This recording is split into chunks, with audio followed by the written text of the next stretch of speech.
On the Ground, a video series by B-Clip Productions and Business North Carolina magazine that visits the remarkable companies that drive our state.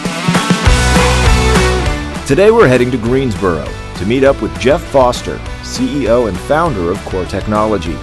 A proud North Carolina A&T grad, Geoff transformed this startup into a global leader in injection molding, serving industries from automotive to pharmaceuticals. Under his leadership, the company has achieved remarkable growth, including a 300% revenue increase in 2021, pushing them to expand to a new 100,000 square foot facility. Core is also leading STEM education in the state through their nonprofit called Molding Kids for Success. They've got a lot going on, so let's go. So my name is Geoff Foster. I'm the CEO and president of Core Technology, and I guess what brought me here was engineering and football. So I played football at North Carolina A&T, which is in Greensboro, and was an engineering student. And I think what's pretty exciting to me is I was looking for a school that had football as an opportunity as well as engineering. So I looked at some other schools, but they didn't have both. So what we do is we help design the molds that actually shape the part.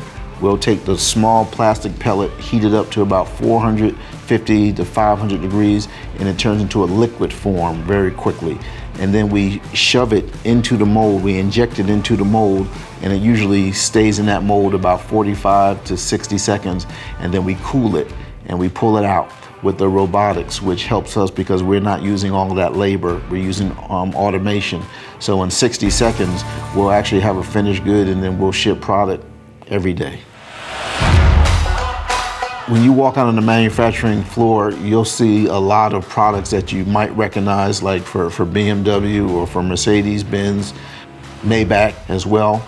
But you'll see a lot more of the diabetic manufacturing with packaging, as well as the obesity weight loss programs. Over the last 3 years, we're producing the diabetic and the weight loss obesity products 24 hours a day, 7 days a week. We're shipping over to 150 countries, and we're operating 355 days a year. There's such a demand for these products. But a lot of the products you'll see out of the clean room as well are for vaccines, and then packaging for medical device and biological pharmaceuticals.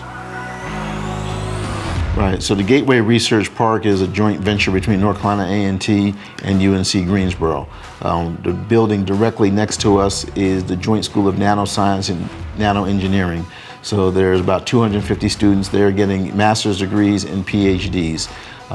There's also a building housing some government office space. But for the most part, we're the only ones doing manufacturing here, and the joint school has some really brilliant students over there.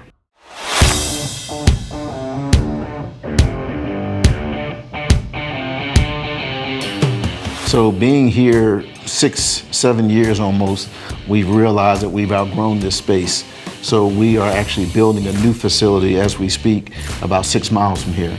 The new facility is going to be 3 times the size of this building. It's about 100,000 square feet on 31 acres of land. It's pretty exciting because we're going to have the ability to grow some more in scale. I think that's one of our concerns of our customers, that how can you scale this? How can you grow this? Because right now we're full. So this new facility is about a $28 million investment that we're making into the community with the building, equipment. But this is the next step for us to scale this company with a facility 3 times the size of where we're at today. So workforce development is very important, but what we're seeing here in North Carolina, there's some great community colleges. So we work very closely with Guilford Tech, GTCC, also working with Alamance Community College, Forsyth Tech, but they have training for workforce development, and there's grants available. So we've been able to do forklift training, blueprint reading, electrical, schematics, pneumatics, hydraulics, but we're able to do this training with the community college. So the community college has professors, trainers, they'll come here on site, do this training and help develop our employees. During COVID, we hired several employees that had no manufacturing experience. They came from the Best Buy, the Lowe's, Home Depot, restaurants, they had no understanding of how to read a blueprint.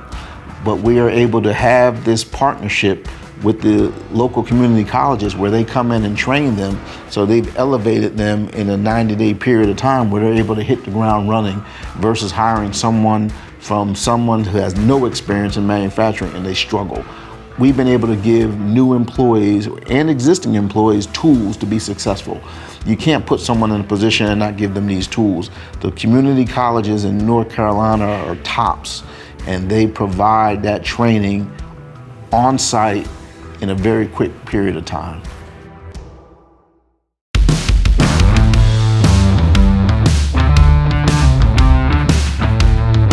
So we started Molding Kids for Success actually during COVID. This is a nonprofit targeted at underrepresented kids who wanted to be exposed to STEM. They wanted advanced manufacturing, but they couldn't afford it. Their parents couldn't afford it. So we came up with a camp that's a week long with 20 kids. We provide a laptop for them to do 3D printing. They do injection molding. They do robotics. They do STEM. They do exercises, and then they go out on the manufacturing floor and it's hands-on. So the goal was to give them this exposure. So we do that for 8 weeks, 20 kids at a time. But then we started doing industry tours. What you're seeing today is an industry tour where we have a STEM school not far from here, Dudley, and these students are focused in STEM, but they don't get to see the hands-on. So they come here for the day, they get to meet people on the manufacturing floor, they get to meet engineers, they get to meet technicians, maintenance, process, quality. They get to ask them questions, get to meet them and see what their day looks like.